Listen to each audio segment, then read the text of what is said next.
So Tuna Fish sent me his Honda Goldwing tank, and it has some dents in it that he wants me to fix. On the left side there's a few dings that are basically like little minor car dings, but on the other side there's really some giant dents. This is a pretty good dent, about 1.5 centimeters deep, which is pretty bad. So I'm going to show you a few ways on how to take out dents.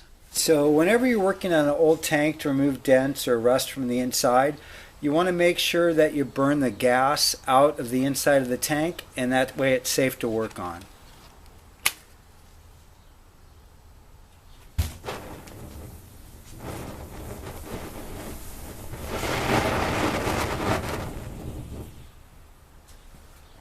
Once the flame goes out, you know all the gas is gone and the tank is safe to work on. Badass. So the first process is to take a dent pulling pin and glue it directly onto the surface of the tank using this hot glue stick.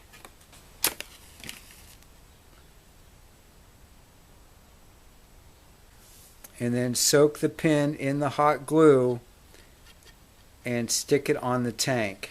With the pin glued securely in place, I just take a piece of pipe that's slightly larger than the ding, centered on the ding, then take a pair of metric vice grips, and I use the edge of the pipe as a lever.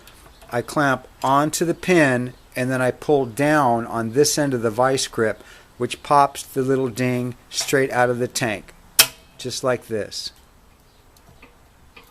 So with the hot glue removed, you can see how that ding is basically gone. It's lifted right up to the surface of the rest of the tank, and it probably won't take any more than just maybe some sanding and a little bit of primer, and it'll be ready for paint. So what I'm going to do is use an epoxy puller process in a couple of spots to pull out this huge dent. So I need to remove some of this paint. I have to remove quite a bit. If you look down the side of this, this is a giant dent. To make a sanding disc made from this diamond paper.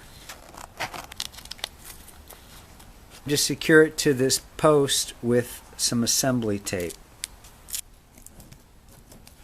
And to make quick work of this, I've chucked it up in my power drill.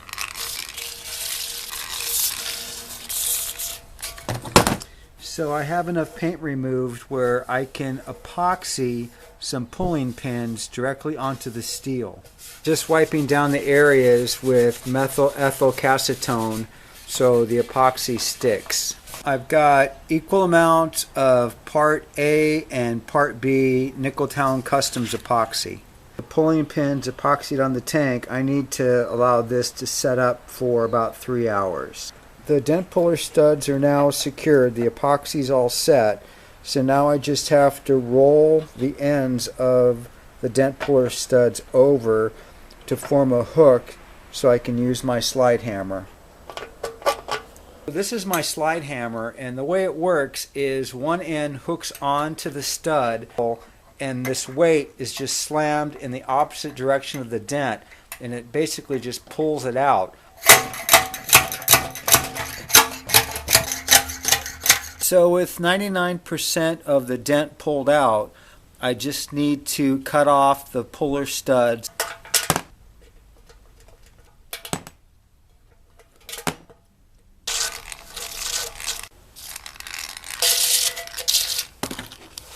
Badass. That's ready for some primer and paint.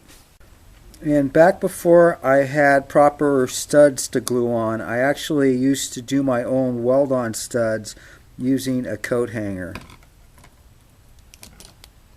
Let's make this stud about that long.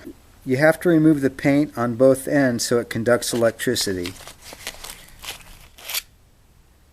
Just going to use some electricity to weld the coat hanger stud onto the metal tank. Speaker wire, and plug in one end to power and the other end I'll use to weld. One end goes into the outlet. Just tape one end to the bare metal tank and the other end to the coat hanger rod that you make. And then, make sure that you don't touch both of them at the same time with your fingers. There's a lot of electricity. Pick the spot you want to attach the rod to, and then just hold it in place until it fuses. Just like that. Bend a hook in the end so it can be attached to the slide hammer, and you can yank the dent out just like the epoxied version. So I have Tuna Fish's tank dent free, ready for him to primer and paint. I'm going to ship that back to him along with some Ichiban Moto stickers. Have a badass week. I'll talk to you guys next time. Here to subscribe for weekly videos.